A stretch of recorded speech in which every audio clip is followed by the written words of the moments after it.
Hey everybody, how's it going? So, you didn't come on here to listen to me whistling Dixie, so let's get right into 6 good tips for arriving at Bangkok International Airport. Tip number 1, strongly recommend you get a flight that has you arriving early. Now, I've flown into and out of Bangkok International 30 to 40 times, and I've done it at all different times of the day and night.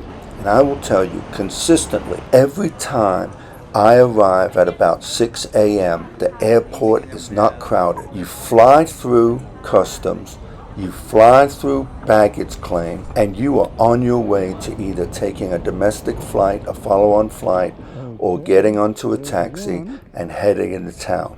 Now, a lot of people, they'll war game their arrival day because their arrival time because they'll say, well, I don't want to have jet lag. Listen, you're going to have jet lag for either 2 weeks or 14 days. But either way, it really doesn't matter what time you arrive. So, you want to get through the airport quickly, hassle-free, lower chance of your bags getting lost. I strongly recommend you arrive on an early flight.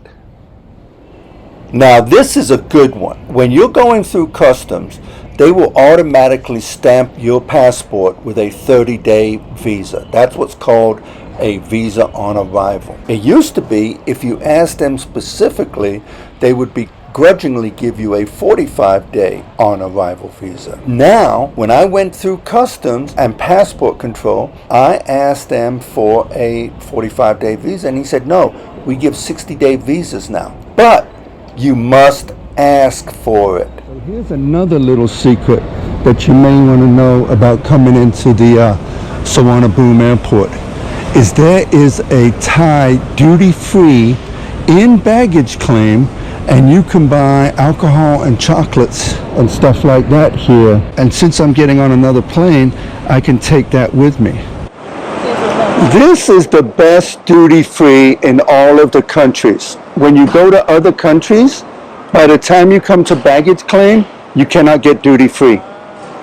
Did you know that? Like if I fly to Atlanta in the United States, then you can't get duty-free. You have to get it before you go to Atlanta. Yes. Did you know that? You did? Yes. Oh, okay. Well, that's because you're a professional. Oh, thank you. 2 passports. One passport. Can buy only one. Oh, I can buy only one? Oh, okay. So I guess I just buy one. Okay. Because I only have one passport. Okay. Oh, that's a little twist, but that's okay. This tip is real simple. Don't get into a taxi or an Uber type carrier anywhere except from an authorized kiosk. Trust me, you will not be getting ahead.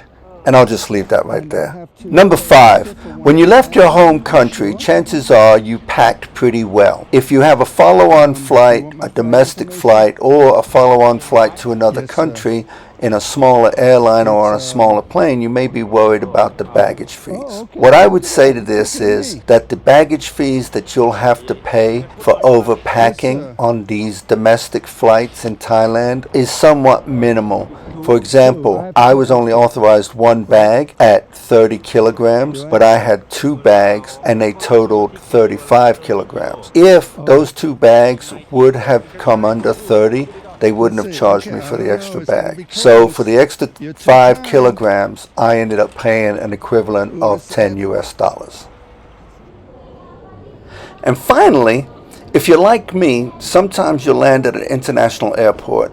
You'll feel a little stressed, so you want to make your connection. So you go ahead and go to the domestic terminal in order to make your connection. And then you find yourself wishing that you would have stayed into the international terminal for the better restaurants and the snacks and the drinks and that sort of thing. Well, at this airport, you won't have that trouble. The domestic terminal pretty much has everything you're going to need. Now, I hope you find that this has been helpful, and if you have, please subscribe.